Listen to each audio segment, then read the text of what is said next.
going viral. For some people, that's the ultimate goal with their social media, with their podcast content, with anything they do in life. They want the stardom.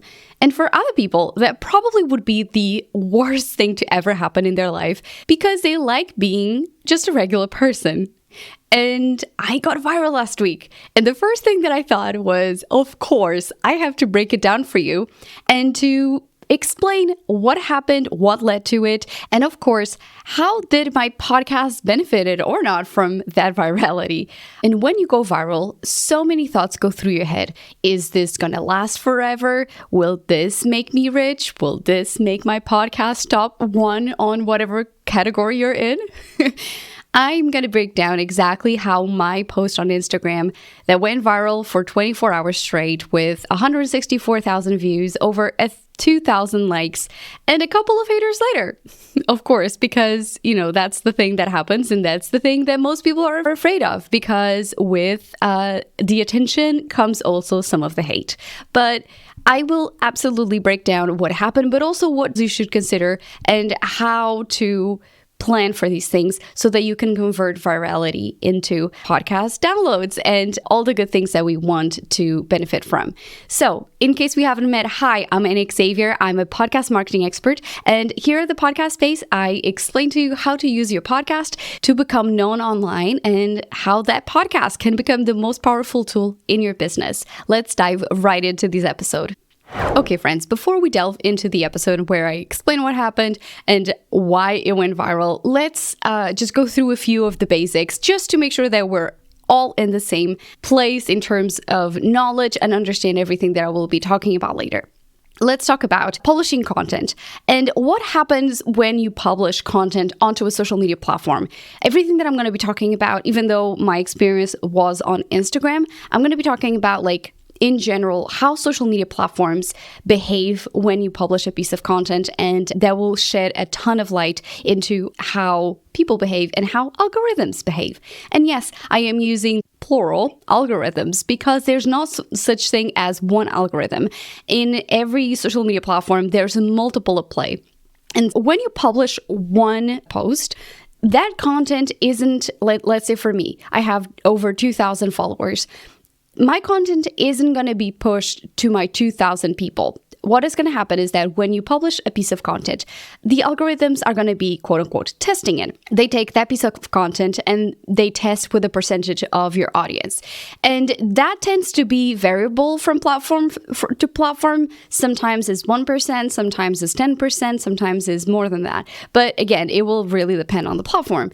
And so knowing that it will test with a specific part of your platform and how they respond to it, you always should look at when your audience is mostly live. And this is where I always talk about the importance of checking your analytics, because most platforms, they want to help you succeed, right? They want you to stay in the platform and be successful in every piece of content that you're publishing. So let's look at when our audiences are mostly live and publish content at that time. When we're publishing our piece of content, let's say people start engaging with your post. And when I'm talking engagement, it will be likes, comments, saves, shares, plays, and replays. There's several types of engagement, and those hold different types of weight depending on the platform, and even the platform themselves will attribute different types of weight to each type of behavior. And that's why I'm not even specifying how much, which is the preferred, because the platforms themselves, especially Meta,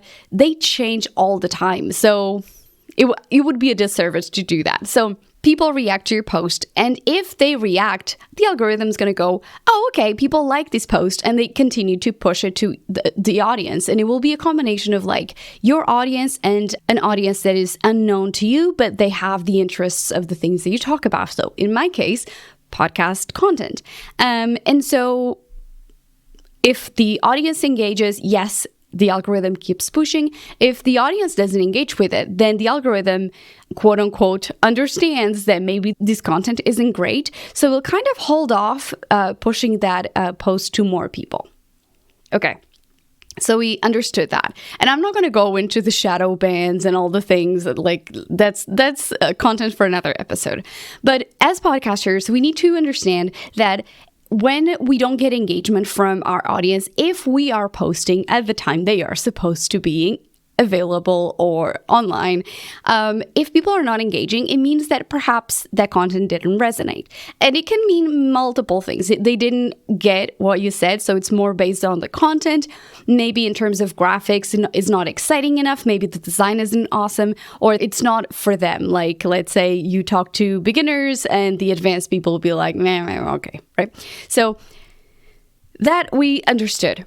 Something that has started to shift on social media platforms is the fact that the way that they're looking at content, because again, us users have been talking about how frustrating it is when we publish content and we go, well, I spent all of that time creating that video, creating that podcast promo, and it feels like it's just 24-hour cycle, and then that post goes into, almost like a storage, a warehouse of content and never to be seen again. So social media platforms are understanding that people are frustrated. And so what they're doing is pushing two things that are going to give our content longer shelf life. So basically, they say, hey, we're going to make sure that this piece of content, whenever you're publishing something, stays in the feeds longer. But also, they're incorporating SEO. And what it means is just basically you being able to discover new content through the app. So make sure that whenever on the description of the post, do include the keywords of the things that you're talking about, right? So instead of just putting one line about like new episode is out, talk about how that episode is interesting, what things that the listeners will really want to know about it. So that will help our posts alongside the use of hashtags to be seen by more people. And a lot of people say hashtags don't matter. I would advise you to look into your own analytics, because the analytics tell us if a post led to someone following us through that one post or discovering our content or not. And in my case, specifically my backend, it does say that people find me through the hashtags. So that's a strategy that I continue to pursue. What types of virality are there, right? Like there isn't just one. And so I'll break it down on different levels and what it means for you and your podcast and you and your business. Now, there's two types of virality, the intentional and the unintentional. The situation that happened to me was the unintentional. I unintentionally went viral. And so what that means is that, again, there are strategies, quote unquote, to go viral. You can buy courses on how to go viral. I personally just think that creating good content will bring people to me. And I always talk about the importance of not going just viral and blow up and get a huge following out of the sudden, because it will lead to analysis paralysis as a creator, because we are not suddenly expecting to have thousands and thousands and millions of people paying attention to what we're doing. So ideally, you actually don't want to go viral. For most people, that's what I normally say. There's the organic and the paid virality. So again, when I'm talking about you can just accidentally go viral, or you can intentionally go viral, and that's absolutely with no money put behind it. And there's people that pay for engagement, and they pay for engagement like saying, okay, I want fake accounts to engage with my content. I want fake accounts to comment on my posts. Those are things that people pay money for. Normally it's to pretend that they're more popular than they are right now. And again, it has to do with all the insecurities and whatever. And that's why I kind of don't like the expression, the fake it until you make it, because it falls into the fake it. And so you can still deliver value and be extremely knowledgeable without having to pay for fake engagement. Then we can go viral with our ideal audience, which is ideally what we want to happen. We can go viral within the bot community, and we can go viral because of engagement pods. Engagement pods. If you never heard about this term, is basically a group of people that you basically say, hey, I'm going to be posting content at a specific time. I need everyone to engage with it, and it can be like, to comment. And the ultimate goal is to get more visibility. And sometimes there's an ethical and an unethical way to do it. That's what I always say. If you're having difficulty, let's say every player in your industry is really huge and you're trying to break through a new kind of tier, and it's really hard. Look, if you're doing it ethically, why not, right? Is people supporting it? As long as the audience is kind of getting like a truthful vibe from the comments and the engagement, honestly, I don't think it's necessarily like a bad thing. What it's also bad is when the audience is being misled by the comments. So people pretending that they are your clients and stuff like that, then that's when it's not great. But especially some industries, you can quote unquote go viral within the industry without having to reach like millions of people or thousands and thousands of people, because some industries are really, really small. So that's when we're talking about the audience. Now, you can go viral on a post or on a profile level. When you're going viral on a post, that's exactly what happened to me. Virality kind of starts and dies within that post itself, and it doesn't kind of spill through your content and your profile. It's normally short term. So for instance, for me, it was 24 hours. And when you go viral on a profile, it kind of is across a level. So you gain a ton of new followers. People go and binge your content. Like that's very normal when, for instance, like an artist or a musician go viral. And so basically their whole videos go viral, and that the profile level virality is definitely when you can see an intersection between going viral on social media that's spilling into your, let's say you have products and services, that's when you benefit from it. And then, for instance, your website, your podcast. So those social media people move into your podcast. If you have a YouTube channel, it will go there, right, too. So it's basically more like holistic when your whole profile goes viral. And this is long-term growth. This is where you unlock the power of really reaching the masses. And what I'm going to be talking about is also like the strategy in place. When you go viral through a specific post, there isn't like a lot that you can do to capitalize on it. Basically, when you go viral on a profile level, that's when you actually reap the benefits long term, and that's when there's potential. But there are a few things in place that we need to be aware of before we get to virality, and so those are some things that we can do. For instance, when someone goes to your profile, are there clear terms on your profile that say you have a podcast, where to get that podcast? If you have products and services, how do people buy those, right? I come across so many podcasters' profiles where there's basically like, it's almost like a private, almost like very vague profile. So if it's the podcast's profile, there's no name for the person that actually hosts the podcast. There's sometimes like no links. It's just basically people forgot to add like the podcast page to the link section, or there's no way for people to donate to the account, to the podcast, or whatever it is. Like, let's make sure that the basics are there so that when you go, and this is the next thing, into the good virality, and you have the good and the bad. So when it's good, you get recognition, you're being targeted by the right audience, and opportunities do arise to grow. And a great example of this is a TikToker called Brittany Broski. So she is a comedian, and she became viral on TikTok for almost like, if for anyone who remembers Vine and like the short videos and stuff, like she just basically kind of went viral within that format. And so she has been able to successfully get herself from TikTok to long form content for YouTube, for her podcast. She has, I think, 2 podcasts. And so she had an interview, which I cannot remember the title. And I'll make sure to include that in the show notes, where she actually is breaking down how she was able to, as a creator, from the creator standpoint, to capitalize on that TikTok fame and turn those people into, consumers of long form content outside of the platform.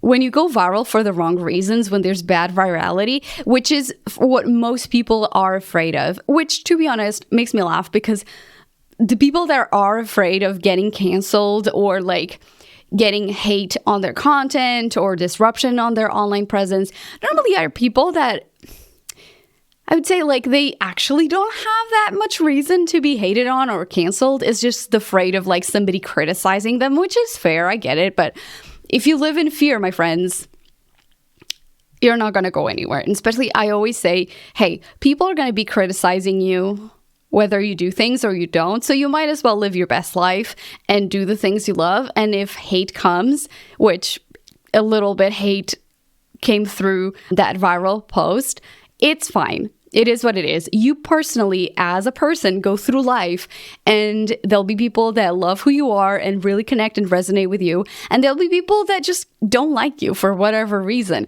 So, it happens in real life. So it just happens online too. Now that we've been able to break down the different types of virality and what happens, let's break down what actually happened on my side. So I went viral on Instagram on Wednesday, which is the day that I publish new episodes. And so I went viral on a post level. So that means it was just for a period of 24 hours. And when that happens, like for instance, you're not supposed to post something new on your feed because it kind of disrupts the algorithm and how that's using, spreading that post. So without getting into the nitty gritty, basically, if you have something that is going viral and it's going viral, not necessarily in the bad way, you're not getting hate or whatever, let it do its thing, because it's really interesting. And I took the approach of oh my gosh, putting my scientist glasses, my nerd glasses, analytical glasses, and basically I was documenting it as it was happening on my Instagram stories. And so many of you engage with it, which was really interesting. So first things first, what type of post was this? So this was a well-designed, readable, right? It was accessible. It was white background. And if you're listening to this, I'll do my best to describe it. If you're watching this, then you can see the post. So it was almost like a quote card, and it was a meme. So it had our Ariel from The Little Mermaid's face, and it was kind of a really funny post. The way her facial expression was going on would grab your attention. And I always talk about how videos in general tend to be preferred by platforms most times, and they don't not only push it to your audience, but videos tend to be pushed to new audiences too, which is what happened.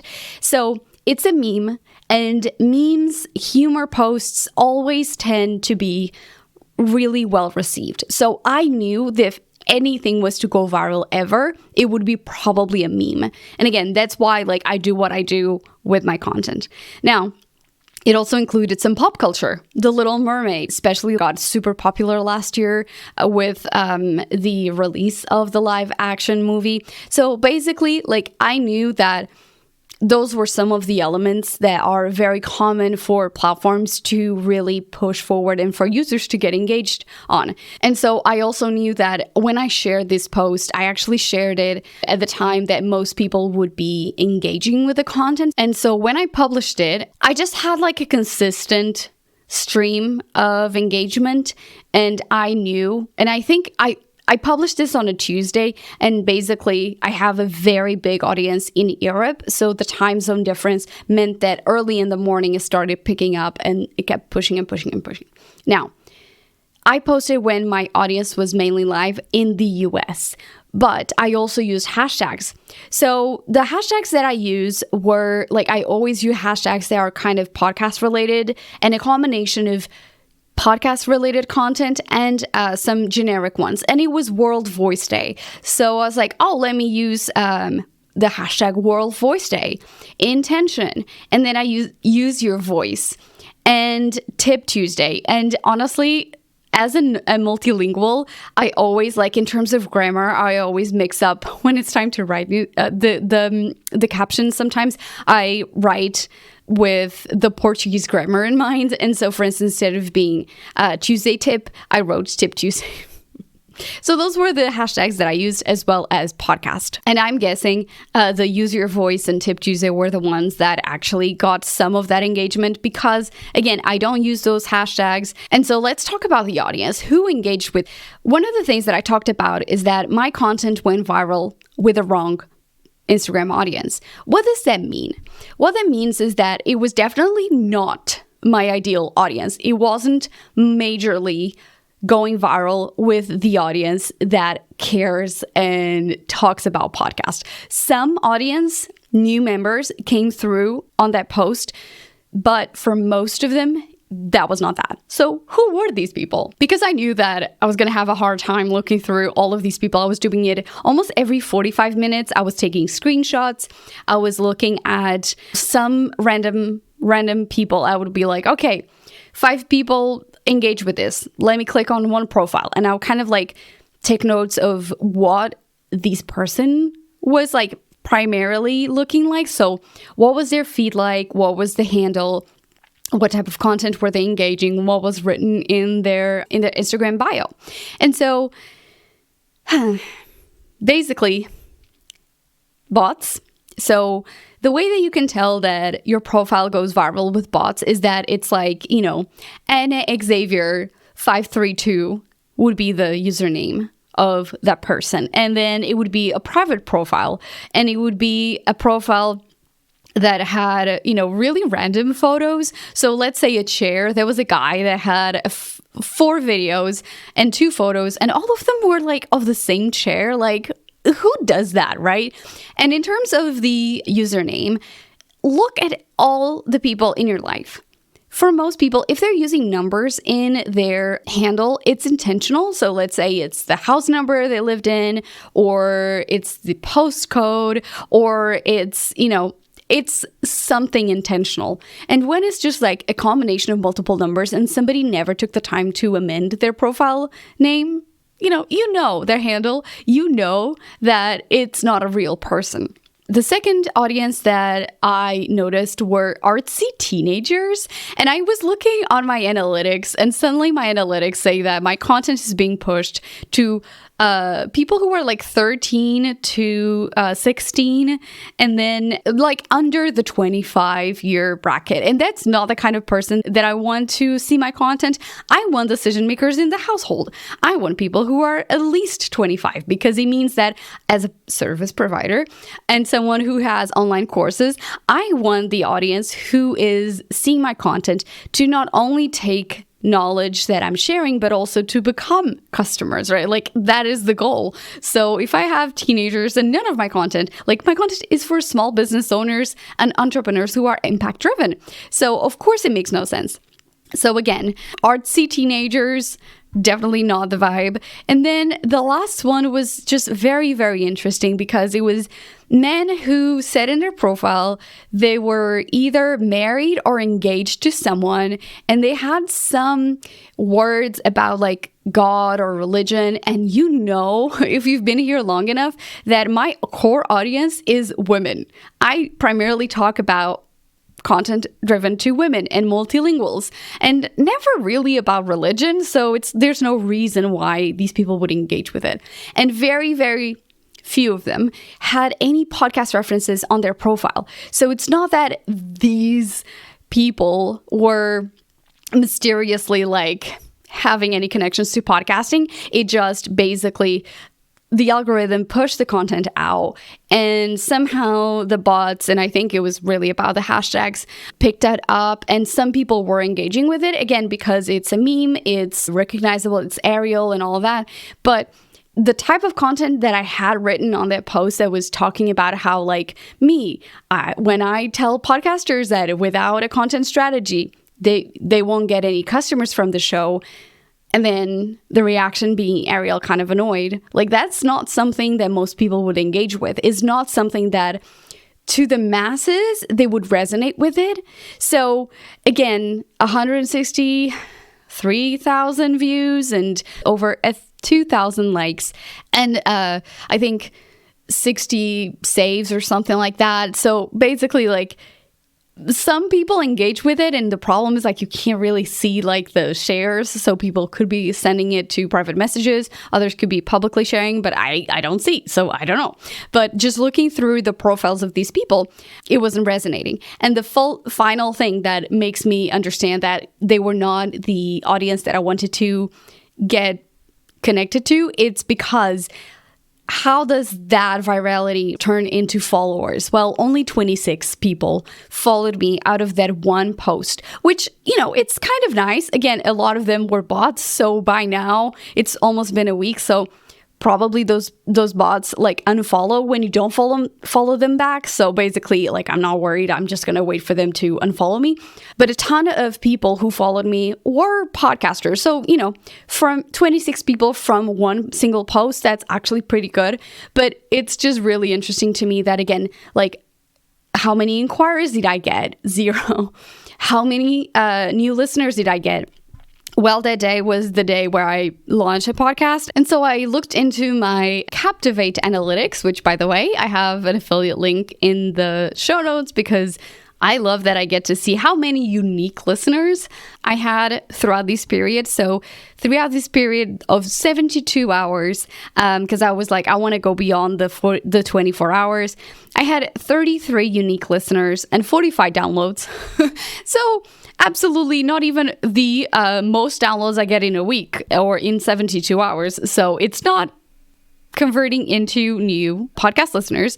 Into YouTube, not a similar thing, like it didn't really affect. So basically, how many leads did I get on the website? None. Did people buy my courses and products and services? No.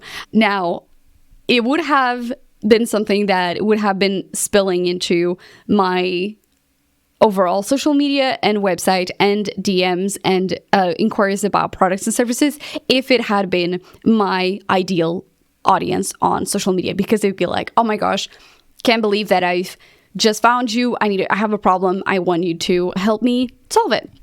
Now, last but not least, did I get any haters and trolls? So on my stories at the time, I actually talked about bots and trolls, and there's multiple, like, bots are just basically fake profiles. They are quote unquote like coded to have a specific behavior.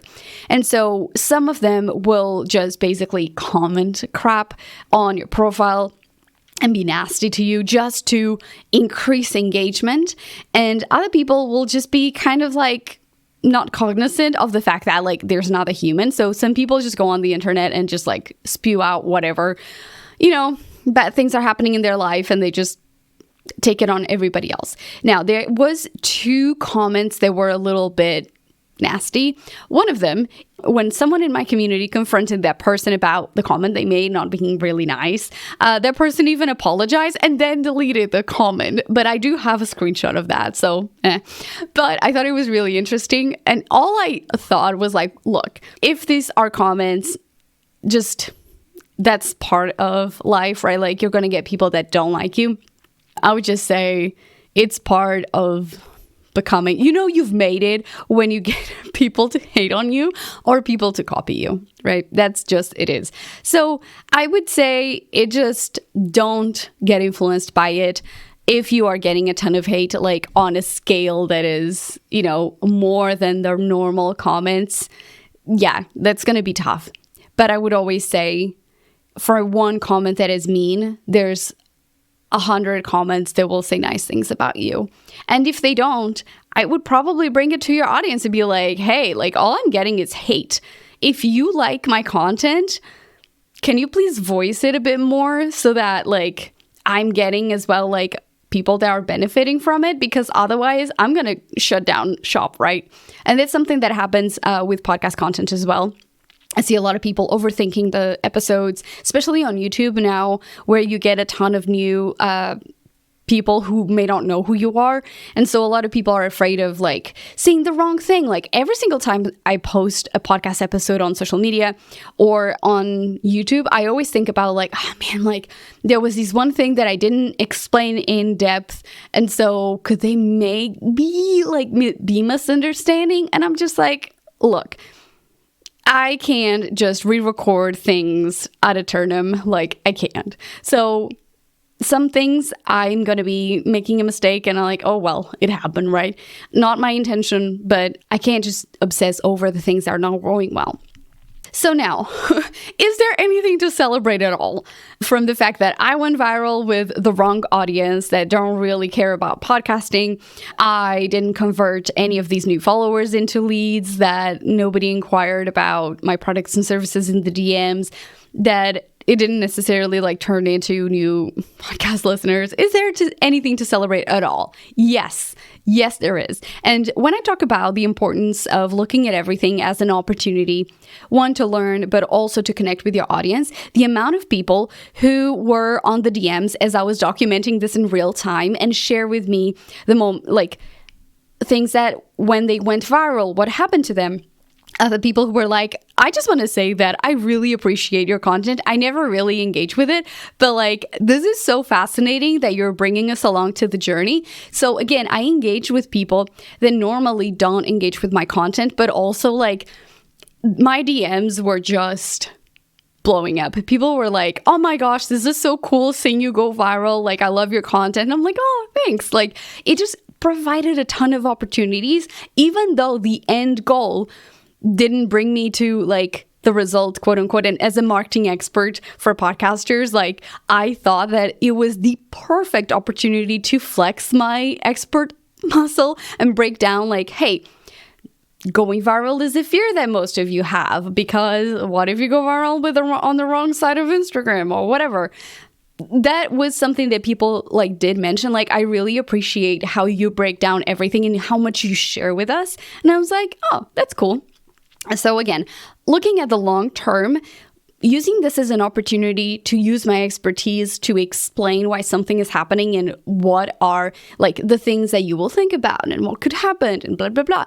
Like, that is an opportunity for me to show you another side of my expertise in real time, that I'm not just pitching you my products and services. I am actually showing you how my expertise would, for instance, if you were to hire me, how that expertise comes in play if you were to go viral, right?